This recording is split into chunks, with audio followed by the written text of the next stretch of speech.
नमस्कार दोस्तों, मैं हूं मनोज कुमार गुप्ता। आप देख रहे हैं मेरे चैनल को जिसका नाम है रेगुलर क्लासेस फॉर अकाउंट, और ये चल रही income tax, income from house property chapter है। एस सी मल्होत्रा की बुक है, एच सी मल्होत्रा साहित्य भवन पब्लिकेशन से। ठीक है।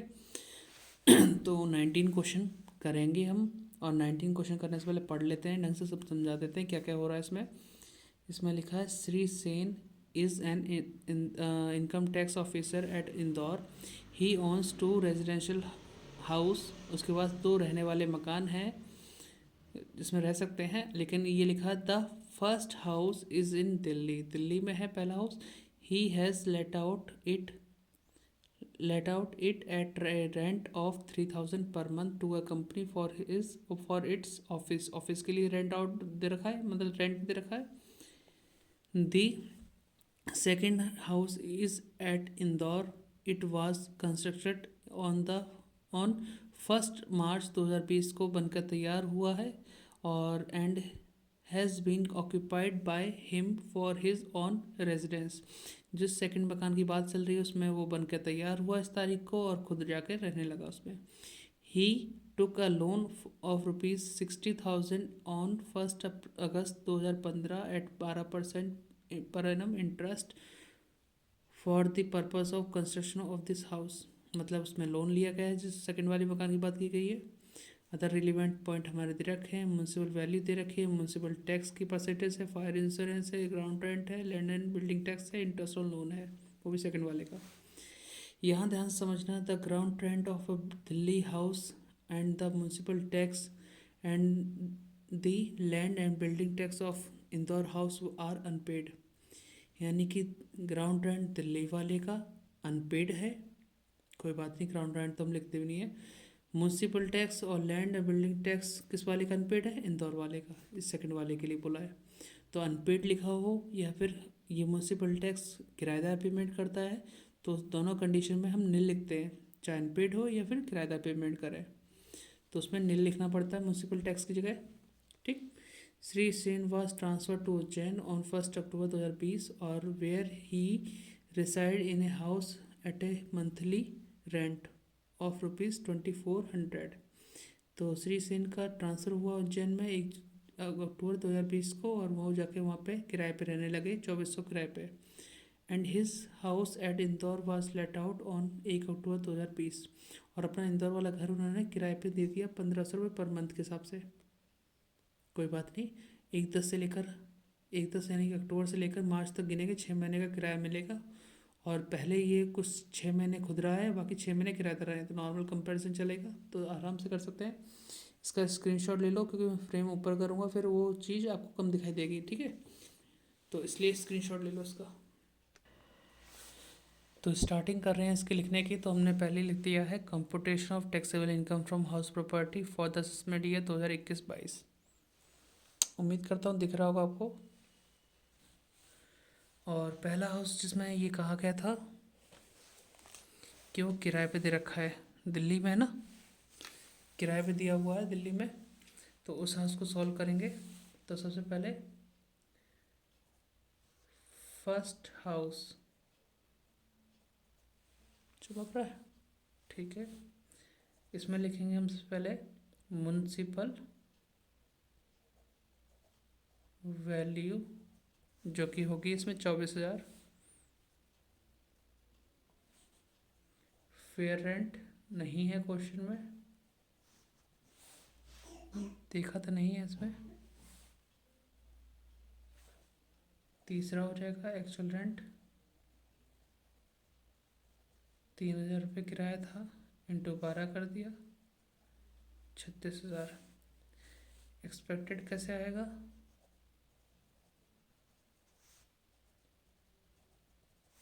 इन दोनों में से जो हाईएस्ट होता है, तो ये लिख दिया। Actual rent same to same. अब इन दोनों से ज़्यादा कौन सा है? वो ग्रॉस एनुअल वैल्यू हो जाएगा। लेकिन इसका तो म्यूनसिपल टैक्स मना करने के लिए बोला नहीं था, तो इसका तो म्यूनसिपल टैक्स हम लिख सकते हैं।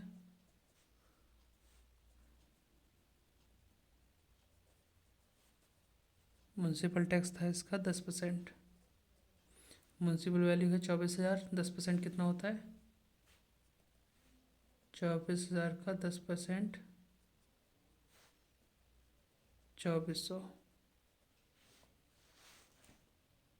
ठीक है, तो 2400 माइनस करेंगे 36,000 में से,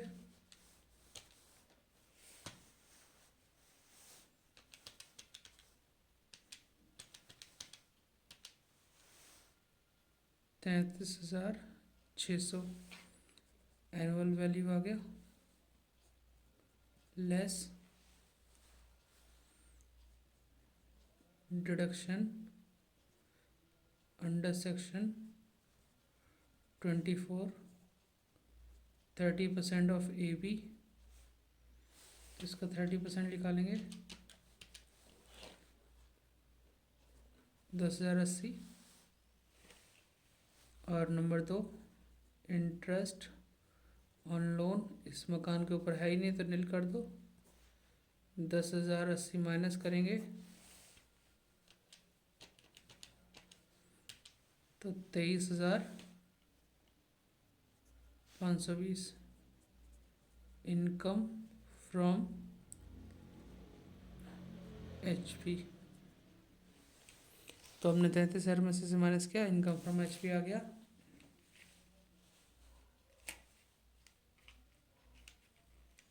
तो इसमें बताओ कोई दिक्कत तो नहीं है?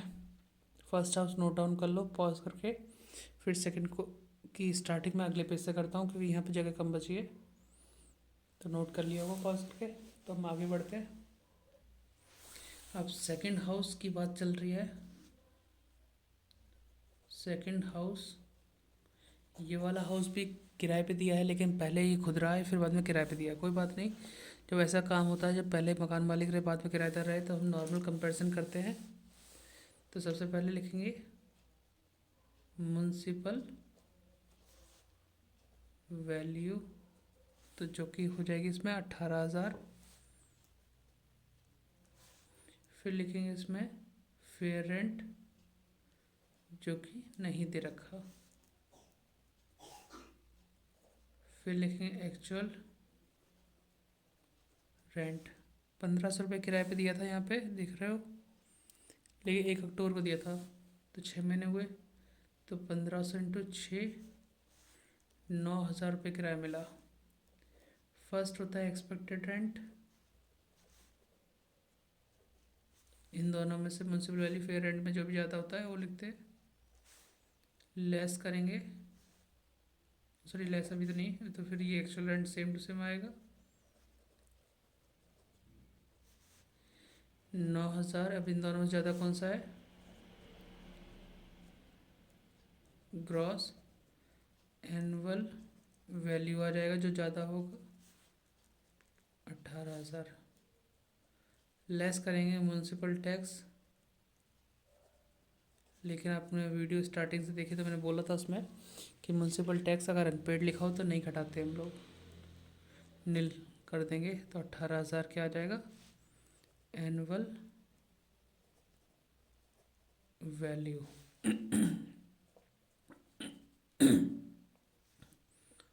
अब यहाँ पर लिखेंगे डिडक्शन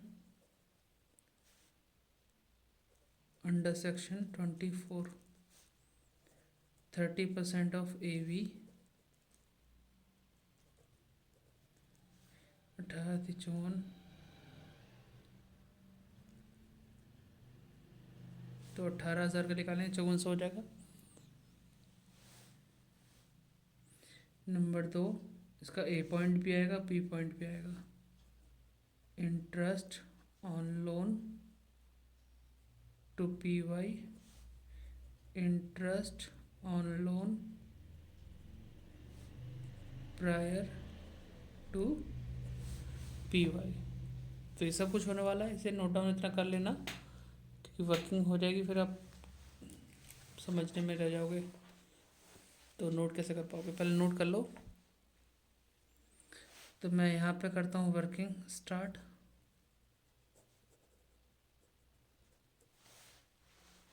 थोड़ा ऊपर करना पड़ेगा, हाँ। तो सबसे पहले हमने लोन कब लिया, कितने का लिया? हमने लोन लिया था 60,000 का 1 अगस्त 2015 को। 60,000 का लोन 1 अगस्त 2015 को लिया। मकान कंप्लीट हुआ 1 मार्च 2020 को। इससे पहले 31 मार्च कब आएगी? 2019 में, क्योंकि 1 मार्च हो गया। इससे पहले तो फरवरी, फिर उससे पहले चलो जनवरी, फिर चलो पीछे दिसंबर, तो 19 में ही आएगा। फिर तो यहाँ से यहाँ तक का टाइम प्रायर टू PY, तो 2015 में अगस्त से गिनना शुरू करो दिसंबर तक कैलेंडर ईयर के हिसाब से। अगस्त से दिसंबर, अगस्त सितंबर अक्टूबर नवंबर दिसंबर, 5 महीने। 2016 में 12, 17 में 12, 18 में 12, 19 में 3, तो 12 36 और 5 41 और 3 44 मंथ हो गए। PY क्या होता है? असेसमेंट ईयर से पहले पहले, तो 2020-21, क्योंकि 21-22 तो वो है हमारा असेसमेंट ईयर, तो उससे पहले 20-21 आता है। तो 60 का लोन लिया, अभी तक कोई पेमेंट नहीं हुई, तो 60,000 का ही लोन है। तो 60,000 का कितना परसेंट? 12% करेंगे, 7200 आएगा। ठीक है, मैं थोड़ा सा और ऊपर करूँ। 7200 को ही रखेंगे यहाँ पर, 12 से डिवाइड करेंगे, 44 से मल्टीप्लाई, 1/5 से भी multiply. 7200 divide by 12 into 44 into 1/5, ये रूल होता है। 5 इक्वल इंस्टॉलमेंट में ही डिडक्शन मिलती है। तो सॉल्व करते हैं। 7200 डिवाइड बाय 12 इंटू 44 इंटू 1/5, 5280। अब ये PY है, तो PY के लिए रखेंगे 7200, ये रखेंगे 5280 रुपये। ठीक है, जोड़ते हैं।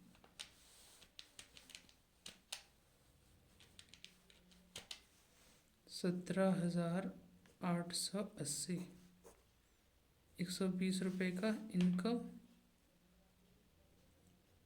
From HP। और टोटल इनकम निकालना हो तो टोटल इनकम, तो पहले वाले का कितना आया था? 23,520 प्लस 120, 23,640 रुपये का आंसर आएगा। तो आप नोट डाउन कर लो। पिछला पेज आप देख चुके होंगे, इस समय अब ये नोट डाउन कर लो। और वीडियो शेयर करना, लाइक करना। जल्दी से, आप पर लग तो नहीं रहा नए साल से पहले 10,000 हो पाएंगे।